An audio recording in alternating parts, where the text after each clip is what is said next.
Nothing exciting ever happens in Redfield. That's what people always say, and most of the time they're right. Same faces at the diner, same trucks parked outside the gas station, same gossip looping back around every 2 weeks like a broken record. The kind of town where even bad news shows up slow. I used to like it that way. Predictable, quiet, safe, I guess. But safety doesn't mean you're immune to falling flat on your ass. Started like any other Monday. The sun barely up, air still holding on to the night's chill. I was up on a rickety old ladder in the barn, fixing a busted light fixture that's been flickering like a ghost with a nervous twitch. I should have waited for backup. Caleb was on his way, but I figured I'd knock it out quick before he got there and started running his mouth about my delicate hands. Turns out wet boots and a shaky ladder don't mix.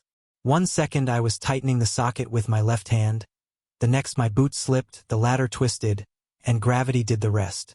I landed hard, half on a hay bale, half on something that definitely wasn't soft. My back lit up with pain so sharp it stole my breath. For a minute, all I could do was lay there, staring up at the rusted rafters, hoping nothing was broken. Jesus, I muttered, dragging myself to sit upright. My hip throbbed, but I could move. That was something. Still, getting up felt like trying to fold a rusted-out tractor with your bare hands. By the time Caleb showed up, I was limping like I'd been thrown from a bull. "What the hell happened to you?" he asked, grinning like he already knew. "Gravity," I said flatly. He raised an eyebrow. "Damn. You all right?" "Peachy. Just bent in 3 places I'm not supposed to be." "Want me to drive you to Carter's?" That name alone made me wince harder than the fall. "No. Why not? I'm fine. You're limping like an old dog, man. You need to get checked out." I said I'm fine. He didn't believe me, of course. Caleb never did. That's why he kept needling me all morning. While we loaded feed, while we shoveled out the stalls, even while I tried to pretend I could bend over without groaning like a grandpa. Finally, over lunch, he said, "You afraid of Carter or just afraid he might lecture you about barn safety?" I narrowed my eyes. "I'm not afraid of Carter." He smirked. "Most people are. Gruff old bastard. Got hands like leather and a face like a thundercloud." "I'm not afraid of him," I repeated. But that wasn't entirely true. It's not like I had some traumatic medical past. I just don't do doctors. Not unless I'm bleeding out or unconscious. And Dr. Carter? He was another story. The man had a reputation, part military, part mountain man. No bedside manner. No small talk. He got you in, got you out, and left you feeling like you'd been processed, not treated. I'd only met him once before, when I sliced my palm open on barbed wire. He stitched me up like he was sewing a tarp. Didn't smile once. Didn't even look me in the eye until he barked. "You'll live. Keep it clean." So yeah, not exactly eager for a repeat. Still, by late afternoon, my back had stiffened up so bad I couldn't even tie my boots without swearing. Pride only gets you so far when your body's refusing to cooperate. And the teasing wasn't helping either. At one point, Caleb shouted across the yard, "You sure you don't want me to call him for you? I can tell him to be gentle." "Go to hell," I called back. But even I wasn't laughing anymore. Finally, I caved. Not because I wanted to, because I had to. "Fine," I muttered, grabbing my jacket. "I'll go." Caleb gave me a mock salute. "Tell him I said hi." The clinic was only a 10-minute drive from the farm, tucked between a shuttered bakery and the old post office that still smelled like dust and disappointment. It was the kind of building you wouldn't notice if you weren't looking for it. Just a plain white structure with peeling paint and a single faded sign. Carter Family Practice. I parked my truck and sat there for a second, gripping the steering wheel like it might give me the courage to go inside. My reflection in the rear view looked about as confident as a cow on ice. I tried to shake it off. "It's just a checkup. Just a doctor. You're being ridiculous." Still, my palms were sweating. I walked into the clinic, wincing at the chime above the door. The waiting room was empty except for a faded poster warning about flu season and a stack of magazines older than me. Everything smelled like disinfectant and something vaguely metallic. The receptionist glanced up from her desk. "Walk in. Yeah. Hurt my back this morning. Fall in the barn. She scribbled something and nodded. Take a seat. Dr. Carter's just finishing up. I sat down stiffly, trying not to imagine all the ways this could go awkwardly wrong. Maybe he'd lecture me. Maybe he'd poke my back like a slab of meat and tell me to walk it off. Maybe he'd scowl the whole time like last time. Or maybe, and this was the worst thought of all, maybe he'd touch me gently. Maybe I'd feel that same strange flutter in my chest I felt years ago during that barbed wire visit, when I noticed the veins in his forearms and had to look away fast. I hated that thought. Hated that it made me nervous. Hated that part of me wanted to see him again. The door to the back hallway creaked open. Heavy boots echoed. And then he stepped out. Dr. Carter. Taller than I remembered. Shirt sleeves rolled up to his elbows. Stethoscope looped around his neck. Jaw covered in rough stubble. Blue eyes sharp enough to cut through steel. He looked straight at me and said, "Back injury?" I nodded, standing slowly. "All right," he said, turning back down the hall. "Let's take a look." And just like that, I followed him, limping, aching, heart pounding in my chest for reasons I didn't fully understand. Something told me this checkup wasn't going to go the way I expected. The hallway felt narrower than I remembered. Maybe it was the way his boots echoed off the linoleum, each step measured and unhurried, like nothing ever surprised him. Dr. Carter didn't say much as we walked, just pointed to the second exam room on the right and held the door open. I limped past him, catching a faint whiff of cedarwood and aftershave.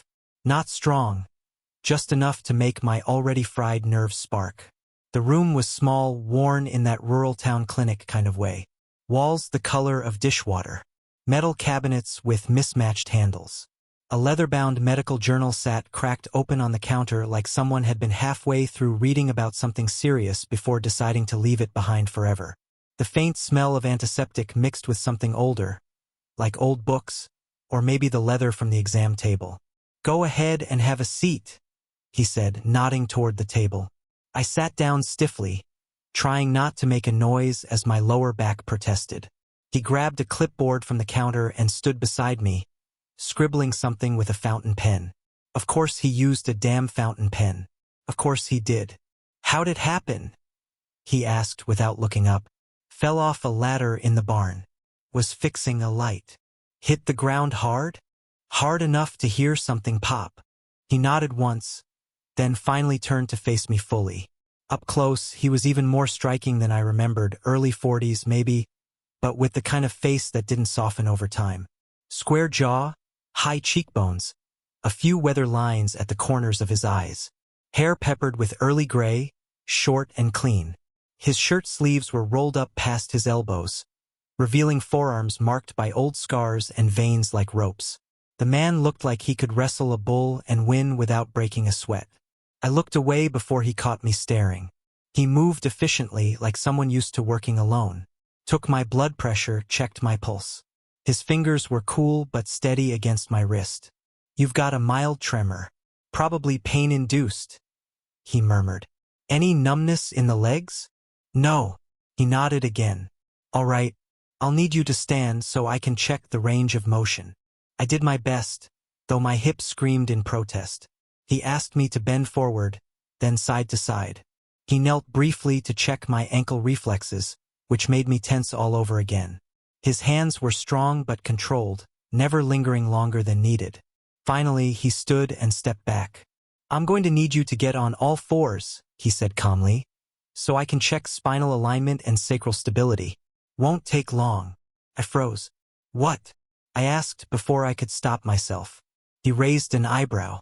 "All fours, knees and hands. You landed hard. I need to check the curvature under pressure." Jesus Christ. I stared at him, then at the table. My ears went hot. My throat closed up like someone had stuffed it with cotton.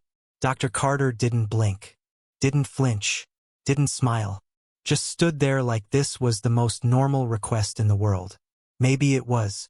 Probably was. But I was already sweating. Cleared my throat. "Is that really necessary?" Yes. That was it. Just yes. Firm but not cold. Not exactly gentle either. I hesitated another beat, then sighed. Okay. I climbed up onto the exam table, moving slow, every movement reminding me that I wasn't made of rubber and youth anymore. When I finally settled into the position, hands flat on the paper-lined surface, knees apart, back stiff as a board, I wanted to sink into the floor and disappear. Never in my life had I felt more exposed. He moved behind me. I could hear the sound of gloves being pulled on, the faint snap of latex. My stomach twisted into knots. I expected sarcasm, a muttered comment, something clinical and clipped. Instead, I felt a warm palm gently press between my shoulder blades. "Try to breathe," he said, voice low. "You're tensing too much." Of course I am, I thought. You just asked me to get on all fours like a goddamn farm dog. But I obeyed. Inhale, exhale. Then his hands started moving slow, deliberate presses along the sides of my spine. His fingers traced the bones like they were reading a language I didn't understand. There was no rush, no roughness, just pressure, shifting from one side to the other, pausing here and there as if he was listening for something beneath the skin. "Any sharp pain here?" he asked, pushing gently near my lower back. I winced. "Yeah, there." "All right." Slight displacement of the sacroiliac joint. "We'll address it." He said it like he was talking about a crooked picture frame. Calm, unbothered. But me, I was practically vibrating. Not just from the pain, from the closeness. The way he touched me, professional, yes, but not mechanical. There was care in it. Something else I couldn't name. And every time his voice echoed in that small room, I felt something stir in my chest. A pulse that had nothing to do with injury and everything to do with the way he moved, the way he smelled, the way his presence filled the space like heat from a slow-burning fire. I hated how aware I was of him. Hated that I wasn't just embarrassed. I was confused, drawn in, and trying hard not to let it show. After a final check along my spine, his hands lifted. The air felt colder without them. "You can sit up now," he said, stepping away. I rolled slowly to the side and sat up, avoiding his eyes. "Is it serious?" I asked, voice rough. "No." A mild shift, likely from the angle of the fall. "You'll be sore a few days. I'll give you a wrap and some anti-inflammatories. Come back if the pain worsens." He pulled off his gloves and tossed them in the bin. I nodded, still not meeting his gaze. My face felt flushed. He didn't comment, didn't smirk, just turned and walked to the cabinet, grabbing the wrap and a cold compress. But as I watched him, the broad shoulders, the casual strength in his movements, I couldn't help thinking, I came here expecting pain. I didn't expect him, and something told me he wasn't done surprising me yet. Dr. Carter turned back toward me with the cold compress and a roll of elastic bandage in hand. I was still sitting awkwardly on the exam table, trying to figure out how to exist in my own skin again. My shirt was off now, draped over the nearby stool, and I was far too aware of every breath I took. "Lay back down," he said gently, nodding toward the table. "On your stomach this time." I obeyed, wincing as I eased down onto my front. The paper beneath me crinkled loudly in the quiet room. "You okay?" he asked. "Yeah," I muttered, voice muffled against my folded arms. "Just don't want to snap in half." "You won't," he said, stepping closer. "Unless you've secretly been 87 this whole time and just haven't told me." That pulled a reluctant laugh out of me. "Not yet." He knelt beside the table and began working the compress against the swollen spot along my hip and lower back. His hands were strong, but steady. Sure, there was pressure but not pain. Just enough to know he knew exactly what he was doing. And then, casually, without looking up, he said, "Don't worry, I've seen worse positions today." I blinked. For a moment, I wasn't even sure I'd heard him right. "Seriously?" He glanced up, lips twitching at the corners. "Dead serious. Had a farmer in here this morning who tried to castrate his own bull and got headbutt in the groin." I laughed, a little too loud at first, mostly out of surprise. "Jesus!" "He cried," Carter said, straight-faced. "The bull didn't." That sent me into another laugh, and this time it wasn't awkward. It was real. The tension in the room didn't vanish, but it shifted. loosened. My shoulders, which had been drawn so tight I could barely breathe, started to ease under his touch. He worked quietly for a moment, checking the swelling, adjusting the compress. Every so often, his fingers would pause, then press again with careful precision, as if listening to my muscles. "You been doing heavy work lately?" he asked, voice low. "Yeah. I help out on a small ranch just outside town. Mostly animals. Some equipment repair when it breaks. Alone. Usually." He made a soft sound, something between interest and understanding.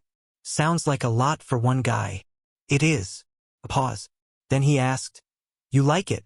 I hesitated. "Sometimes. It's peaceful, I guess. But it gets quiet. Too quiet, some days." That made him nod. Slowly, like he knew exactly what I meant. "Hard to be alone out here," he said. "Town's small. People keep to themselves. Or they talk too much." I snorted. "Yeah, usually when you don't want them to." "Exactly." His hands moved to the edge of my spine, working gently, steadily. There was something different now, not flirtation, not yet, but something softer, a kind of shared understanding, like we were finally speaking the same language. One that didn't need too many words. "You grew up here?" he asked. I shook my head. "Moved here after high school. Had family in the area. Then they left." I didn't. Another pause. "Then why stay?" I thought about that for a long moment. I don't know. Maybe I liked the idea of staying in one place. Maybe I didn't want to admit I had nowhere else to go.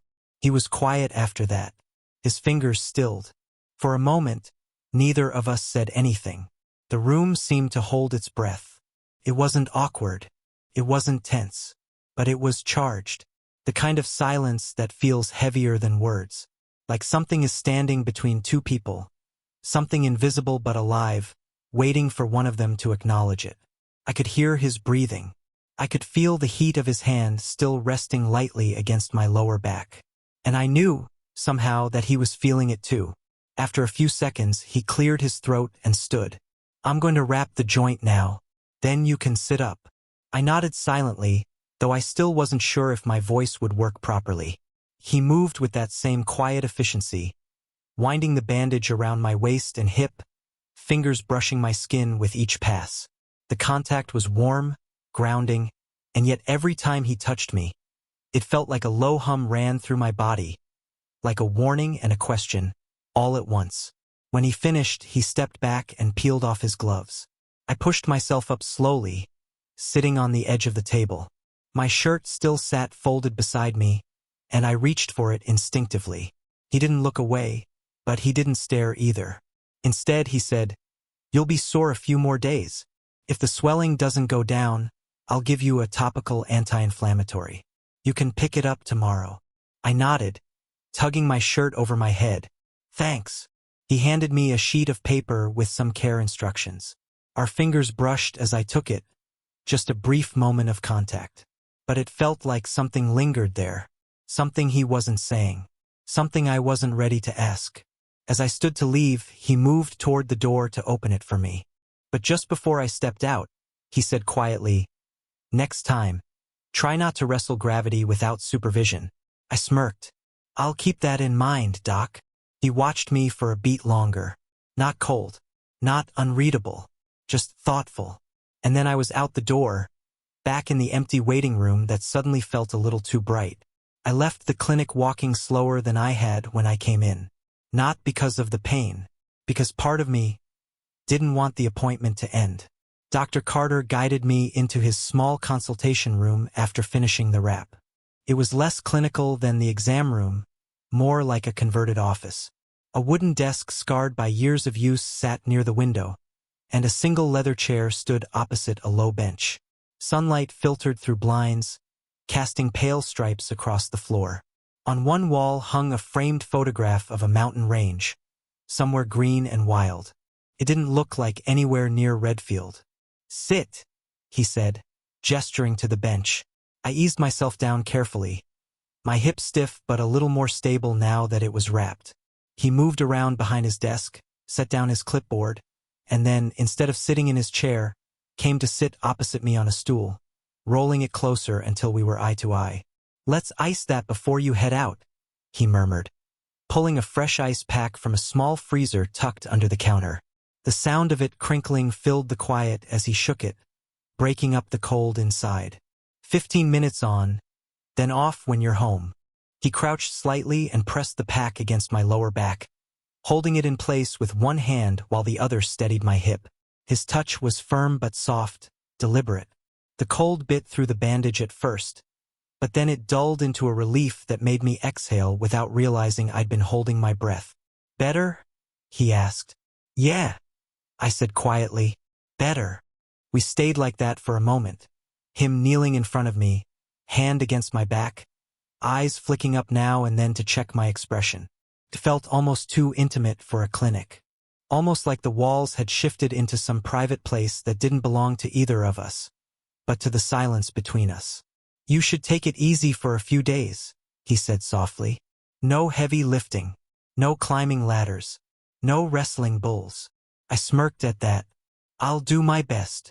He gave a ghost of a smile, then adjusted the ice pack. "Hold this for me," he said, pressing my hand over it. I did, the chill seeping through my palm. For a long moment, neither of us spoke. The only sounds were the hum of the old mini-fridge in the corner and the faint ticking of the clock on his desk. And then, without knowing why, I said, "Sometimes I feel like I'm the only one here who doesn't fit." He looked up. "How so?" I stared at the blinds instead of his eyes. "Everyone in this town. They grew up together. They know where they belong. Church on Sunday, football on Friday, gossip the rest of the week. I just drift, like a spare part that doesn't go anywhere. People know me, but they don't know me." He stayed quiet, waiting. That in itself surprised me. Most folks around here filled silence with noise. But Carter just let it sit, let me fill it if I wanted to. "I guess I thought staying here would make me belong eventually," I continued. "But it hasn't. If anything, it makes me feel more obvious." My voice caught a little on the last word. I hoped he didn't notice, but his expression had shifted, softened, almost imperceptibly. Like something in my words had touched a place in him he usually kept locked up. "I'm not from here either," he said finally. That made me glance at him. "Really?" He nodded. "I grew up 3 states over. Worked emergency medicine in the city for years. Thought I'd never leave. Then, I did." He didn't say why at first. He just sat there, looking at the floor. When he spoke again, his voice had changed. Still low, but with a rough edge under it. "Sometimes life hands you a choice. Stay where you are and break, or go somewhere no one knows your name and start over." I held my breath. "So you came here?" "Yes." "Why Redfield?" He huffed a short laugh. "Because it was quiet. Because no one asked questions. Because there was a clinic for sale and I needed a place to work while I figured out who I was again." I frowned slightly. "What happened?" He hesitated, his hands folded loosely on his knees. "A relationship," he said at last. "Long serious. Fell apart in a way that made everything else fall apart too. I needed distance. From the city. From people who knew me. From everything." He looked at me then, and for the first time since I'd walked into the clinic, his blue eyes weren't cold or unreadable. They were clear, open, like a window someone had finally unlatched. Something in my chest shifted. The silence between us thickened again, but it wasn't heavy like before. It was electric. I held his gaze longer than I meant to. His eyes didn't dart away. They stayed on me, steady, as if he was trying to read the question I wasn't asking out loud. And I was asking it, in my head at least. Is he like me? Because there was something in his voice when he'd said relationship. Something in the way he'd talked about leaving, starting over, hiding. It wasn't proof. It wasn't a confession. But it was enough to make my pulse quicken in my throat. He must have sensed the shift too. His jaw flexed and he leaned back slightly, breaking the eye contact first. He picked up the roll of bandage again, fiddling with it like it needed to be straightened, though it was already perfect. "You're not as alone here as you think," he said finally, not quite looking at me. The words hung there, I didn't know what to do with them, didn't know how to answer without saying too much. So I just nodded, pressing the ice pack a little harder to my back. He stood slowly, returning to the counter to scribble something on a prescription pad. When he spoke again, his voice was back to its normal evenness. I'll write you up a topical anti-inflammatory. Take over-the-counter pain relief if you need it. No lifting for at least a week. I mean it. I gave a weak smile. Yes, sir. That earned the faintest huff of amusement. Then he tore off the prescription and handed it to me. Our fingers brushed again. This time I didn't pull back immediately. Thank you, I said quietly. You're welcome, he replied, just as quiet. I stood, sliding the paper into my jacket pocket. My back still ached, but in a muted way, like a bruise that would heal. Still, as I looked at him one last time, something about the whole moment felt different. Like the bruise inside me, the one I'd carried around for years, the one called loneliness, had shifted too. I left the room feeling a strange mix of relief and restlessness. Like a door had cracked open somewhere, but I wasn't sure if I was allowed to walk through. The appointment was over. The ice pack had gone soft against my skin. The wrap was snug around my waist, and the prescription sat folded in my jacket pocket. There was no medical reason for me to linger anymore. And yet, I didn't move. Neither did he. Dr. Carter stood by the door, one hand resting on the handle, the other loosely at his side like he hadn't quite decided if this was goodbye or not. I stood halfway between the bench and the exit, jacket in my hands, words sitting like stones in my mouth. Well, I said, clearing my throat. Thanks again. He nodded. Just take it easy. I will. A pause. Too long for casual. Not long enough to cross the line into something else. Then, just as I took a step toward the door, he spoke, voice softer than it had been all day. You're welcome to stop by for a follow-up. I turned, eyebrows raised. Didn't you just say it was nothing serious? His mouth lifted slightly at the corner. It's not, but the door's open. Even if it's just to talk. Just to talk. That phrase did something strange to my chest. Like a breath I hadn't realized I'd been holding, and didn't know if I was allowed to release. I gave a slow nod. Okay. Another beat passed, and then he opened the door for me. Outside, the afternoon light had begun to fade into that golden hour hush. I stepped into it with a limp still in my stride, and a new kind of ache that had nothing to do with my back. I spent the rest of the day pretending to be busy, feeding the animals, sweeping the porch, folding laundry I didn't remember putting in the machine. Every task I picked up I did half-heartedly, because my mind wasn't on the barn or the dishes or the feed bins. It was back in that room, with him, with the way he'd looked at me not just as a patient, not just with polite detachment. There had been something else flickering in those sharp blue eyes. Not enough to be certain, just enough to leave me spiraling. Even if it's just to talk. That wasn't something you said to someone you'd only see once. Not in a town like this. Not where conversation meant more than words. Where every look was a risk and every pause was a secret held in silence. I'd spent years keeping quiet. Not because I was ashamed, not exactly, but because I knew what this town did with men like me. Men who looked too long, spoke too softly, stayed too single, too quiet, too much. I remembered the glances in the feed store when I laughed too loud with another man. The way the church ladies looked at me sideways when I didn't bring a girlfriend to Christmas services. The way a buddy I once trusted had stopped shaking my hand after I turned him down for a beer, as if that one polite refusal confirmed his worst suspicion. So I learned to edit myself, to step carefully, to smile but not too warmly, to keep the longing tucked beneath shirts and denim and dusty boots, like armor. And now here I was, spinning over a single sentence from a man who'd barely cracked a smile. Night came slow, and with it the silence. I sat on the porch long after the sun went down, watching moths flirt with the porch light and trying to ignore the way my heart kept thudding every time I thought of his voice. Eventually, my body moved before my brain caught up. I grabbed my keys. I got in the truck. And I drove. The road into town was empty, a stretch of gravel and whispering trees.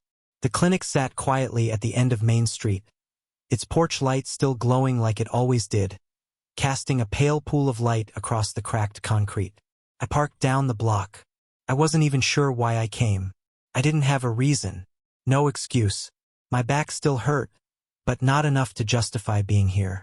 Still, I stood outside his building, hands in my jacket pockets, breath fogging slightly in the cool evening air. The place was quiet. No voices, no movement inside. But the light was on in the upstairs window, a warm glow through slatted blinds. I stared at it for a long time.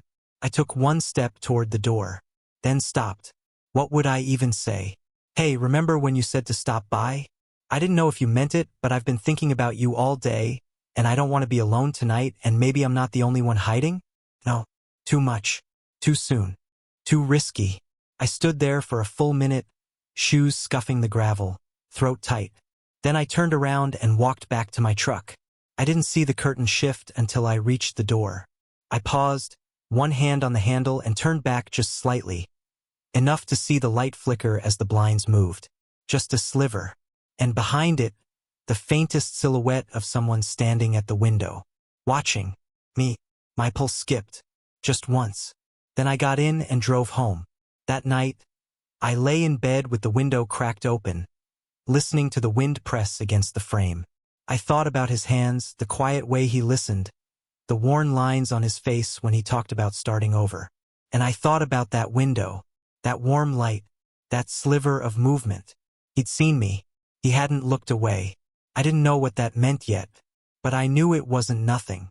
There were unsaid things in the air now, and sooner or later, one of us was going to have to stop pretending we couldn't feel them. I told myself I was going to town to pick up the topical cream he prescribed. That was the official reason. But the cream could have waited. Hell, I could have had it sent over with the feed order next morning. No one would have blamed me for lying low, for giving myself space to forget about the way his eyes lingered on mine, the way his voice softened when he said, even if it's just to talk. But I didn't want to forget. Didn't want to let it fade into something unspoken, like everything else I'd buried for years in this town. So I got in my truck and drove back to the clinic. Same cracked lot, same quiet street, same porch light even in the middle of the day. I walked in with a slight limp still, enough to make it believable. The front desk was empty. Just a bell and a note taped to the counter that read, "Ring once. Don't be obnoxious." I smiled at that and gave the bell a light tap. A minute later, I heard the familiar heavy footsteps down the hall. Then he appeared. Same rolled sleeves, same blue eyes, same unreadable expression that somehow said everything and nothing at once. "You're back," he said. I shrugged. Figured I'd pick up the prescription in person. Also, the wrap feels a little tight. Thought maybe you could take a look. He didn't move. Just studied me for a beat too long. "Is that right?" I forced a grin. "What? You think I came all this way just to see your charming face?" His lip twitched. "Let's find out." Instead of leading me to the usual exam room, he guided me toward the back, through a doorway I hadn't noticed before. It opened into what looked like a break room, but cozier. Wood-paneled walls, a small table with two mismatched chairs, an old coffee machine burbling quietly on the counter. There was a couch pushed against one wall, and a window overlooking the back alley where a lone cat sunned itself on the garbage bins. "Take a seat," he said, gesturing to the table. "I'll check the wrap, but only if you promise to stay for coffee." I blinked. "That part of your treatment plan?" He opened a cabinet and pulled out two chipped mugs. "Consider it preventative medicine. For men who lie about their backs hurting." I sat. He set the mugs down between us and poured two cups, one black, one with a splash of cream. He slid the latter toward me without asking how I take it. And of course he got it right. I took a sip. Hot. Smooth. Not fancy. But it tasted better than anything I'd had all week. "Thanks," I said. He nodded. "How's the pain?" I glanced down at my waist. "Manageable. But still there." I paused. "If I'm honest, less than yesterday." Figured. His tone wasn't smug, just quietly knowing, like a man who had long since stopped needing people to tell the truth to recognize it. He sat across from me, hands around his own mug, and for a few minutes we just drank. No pressure, no examination, just the warmth of coffee and the low hum of the fridge and the occasional sound of the cat outside thumping its tail on the bin. Finally, I broke the silence. I thought about knocking last night. He didn't look surprised, just lifted his eyes slowly from the mug to mine. I saw you, he said simply. That made my stomach flip. You did. He nodded. You stood out there for a while, then walked away. Didn't know what I'd say. You don't always need words. Something about that settled inside me, like a stone dropped into still water. I shifted in my seat. This town, you ever feel like you're living around people, but not with them? He nodded. Every day. I used to think it was just me. It's not. Another pause. He reached for the sugar but didn't use it. Just toyed with the packet between his fingers. I came here to disappear, he said finally. I thought a small town meant quiet, meant safety. But the truth is, quiet isn't the same as peace. And hiding doesn't feel like safety after a while. It just starts to feel like being erased. I swallowed hard. His words cracked something open in me. I'd never heard anyone say it like that before. Not in this town. Not with that much honesty. I've been hiding my whole damn life, I murmured. His eyes softened. You don't have to explain it. I'm tired of explaining it. Even to myself. We sat in that shared silence again. Only this time it didn't feel so heavy. Felt like a bridge. A fragile one, maybe, but real. I reached for the sugar packet in his hand without thinking. My fingers brushed his. Neither of us pulled away. The contact lasted a heartbeat too long. Just enough for the warmth to sink in. Then we both let go. I looked down. He looked away. But the silence between us buzzed now, electric. Alive. He stood abruptly and walked to the counter, rinsing his cup. I rose slowly, unsure if I just stepped too far or not far enough. He turned back and leaned against the sink, arms crossed loosely. You heading out? I nodded. Yeah. Animals don't feed themselves. He smiled faintly. They should, after all the work you do for them. I grabbed my jacket off the back of the chair and hesitated. I wasn't sure if coming back was a mistake, I admitted. His eyes met mine again. This time they didn't waver. It wasn't. The air between us thickened again. My hand tightened on the jacket. I didn't know what I wanted to say next. I didn't know if I should. But then he said it for me. Next time, he said softly, don't wait for an injury to stop by. It hit me like a warm gust of air after a cold front. A quiet invitation. No pressure. No risk. Just an opening.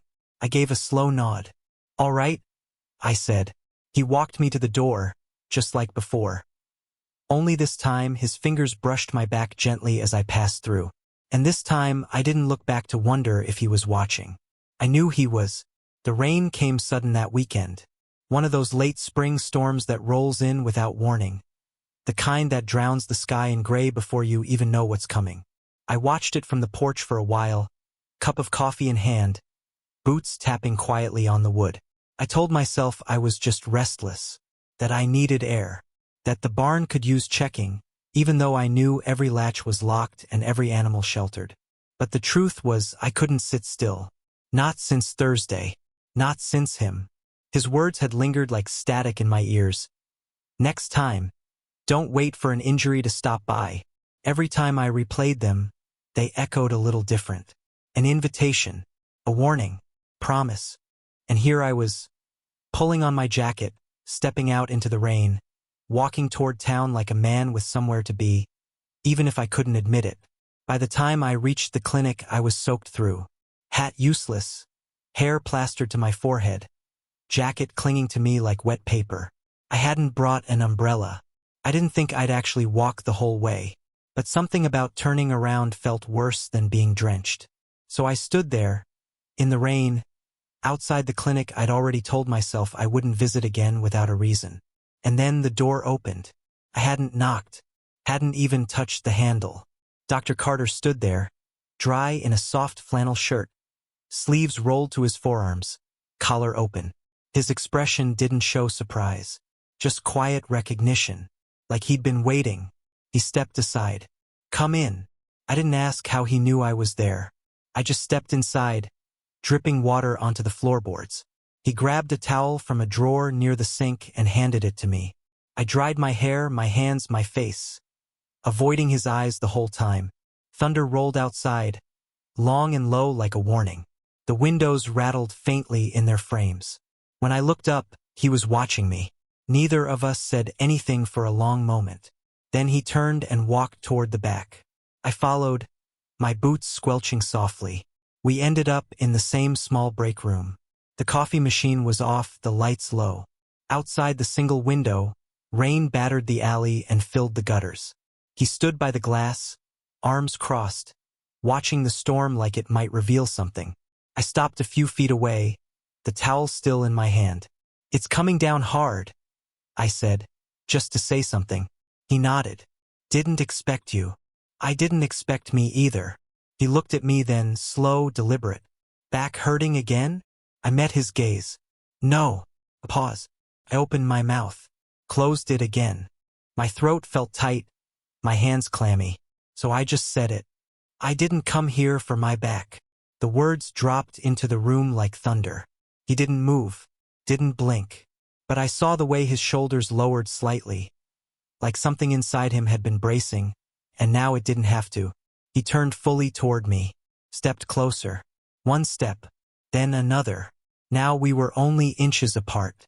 He searched my face like he was trying to confirm something he already suspected.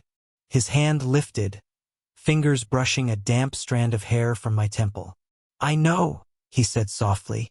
I swallowed. My heart thudded loud enough I was sure he could hear it. And then, slowly, carefully, he leaned in.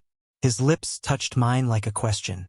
No force, no rush, just the soft pressure of someone asking permission without speaking. I froze for a second, more from disbelief than fear. Then I kissed him back. The second contact was warmer, firmer, still gentle, still uncertain, but not tentative. Our hands didn't roam. There was no hunger in it, just quiet honesty. When we finally parted, his forehead rested against mine, both of us breathing like we'd been holding air too long. Neither of us said anything. We didn't need to. A while later, we sat side by side on the old couch near the window. The rain hadn't let up. He handed me a fresh shirt, something soft and worn, probably his, and I changed into it, the fabric still holding his warmth. Our legs touched, just barely. I leaned back, head resting against the cushion, staring at the ceiling like I could make sense of what had just happened. "I don't usually do this," I said quietly. "Me neither. Feels strange. Feels overdue," he replied. I turned my head to look at him. His profile was calm, but not guarded, open in a way I hadn't seen before. "How long have you known?" I asked. He smiled faintly. "About you? Probably since you limped into my office and refused to meet my eyes." I huffed a laugh. "About me?" I asked. He took a breath. "Since long before this town. Long before the clinic." We sat in the silence together. This time it wasn't electric. It wasn't awkward. It was just peace. The kind of peace that only comes when you finally stop running from your own reflection. Outside, the thunder softened. The rain slowed to a whisper. Inside, for the first time in a long time, I felt something close to home. Not because of the building, because of him, because I wasn't hiding, because he wasn't either. The morning light poured in soft and golden through the break room's curtains, spilling across the floor like it belonged there. Dust floated lazily in the beam, catching in the still air. Outside, the rain was gone, leaving behind a world rinsed clean and quiet. Even the alley behind the clinic looked softer somehow. I was already awake when the light crept in. Sitting on the old couch with my knees drawn up, barefoot, wearing his flannel shirt like it had always been mine. Dr. Carter stood at the counter in his bare feet, pouring coffee into a single mug. He didn't ask how I took it this time. He didn't need to. He brought it over without a word, sat beside me and handed it over. I took a sip and handed it back. He drank from the same mug. No hesitation, no awkwardness, just quiet understanding. Something had shifted in the air between us. Not erased, not overnight, but softened, cleared. Like the world had tilted just slightly, enough to allow something that had always felt impossible to finally begin. He looked out the window, blinking slowly, hair mussed from sleep. I watched his profile and thought, he looks human here. Not the doctor. Not the town's quiet mystery. Just a man. Just mine, if only for a moment. I should go soon, I murmured. He didn't move. You could stay, he said simply. I've got chores. You've got excuses. That earned him a small smile from me. You know me too well already. He took the mug back and sipped. That's what happens when you make someone drop their guard in an exam room. I chuckled. You asked me to get on all fours. Not exactly subtle. I said it professionally. You said it like you'd seen worse positions that day. He laughed then, low and genuine. It was the first time I'd heard him do it, and it filled the room like a fireplace finally catching fire. I didn't realize how much I'd wanted to hear that sound until I did. We sat for a while longer in the soft hush of morning, passing the mug back and forth between us like it meant something more than caffeine. And maybe it did. When the coffee was gone, he leaned back, arm draped across the back of the couch. His fingers grazed my shoulder, stayed there. What now? I asked quietly. He looked at me. We take it slow, he said. We be careful. But we don't keep pretending we don't see what's in front of us. I nodded, heart catching in my throat. This town, I said. They're not ready for this. For us. I know, he said. I've spent years being quiet, shrinking, making sure I never gave anyone a reason to look twice. He tilted his head slightly, eyes soft. And did that make you feel safer?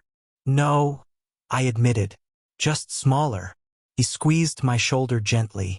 We don't have to announce it. Not yet. But we also don't have to erase it. I closed my eyes for a second, letting that land. The difference between secrecy and privacy. Between hiding and holding. I don't want to go back to pretending I'm alone, I said. He nodded. Then don't. There was a pause. Then I said it, the thing that had been echoing in my head since yesterday. All it took was one humiliating fall, and a doctor who turned out to be just as lonely as I was. He smiled at that, slow and quiet, like he understood every word beneath the words. You weren't alone, he said softly. You just didn't know where to look. An hour later, I was lacing up my boots by the door. He stood behind me, arms crossed, leaning against the frame. We hadn't kissed again, hadn't touched much since that quiet moment on the couch. And yet I felt closer to him than I had to anyone in years. He didn't ask when I'd be back, didn't press. But as I straightened up, brushing my hands on my jeans, he said, You're not just a patient. I looked at him. And you're not just the town doctor, I said. We didn't smile this time, didn't laugh. We just knew. We stepped outside together. The morning was bright, clouds lifting in streaks of white across a blue canvas. The street was still quiet, but not empty. A woman walked her dog on the opposite sidewalk. A truck rumbled past. Someone swept their front porch down the block. We walked side by side toward my truck, shoulders brushing. Not quite holding hands, but not hiding either. We reached the door and I paused, turning toward him. Thanks, I said. For what? For seeing me, not just my injury, the rest of me. He nodded. Thanks for letting me. I climbed into the truck, started the engine. As I pulled away, I glanced in the rearview mirror. He was still standing there on the curb, watching me, but this time I wasn't driving away from something. I was driving toward something real. It wasn't the kind of ending you write down in a notebook or tell the boys over beers. There were no fireworks, no declarations, just a shoulder against mine, a coffee cup passed between hands, a quiet understanding in a room that smelled like rain and relief. But in a town where I'd spent years walking invisible, that morning, that moment, meant everything. And for the first time in a long, long while, I didn't feel alone.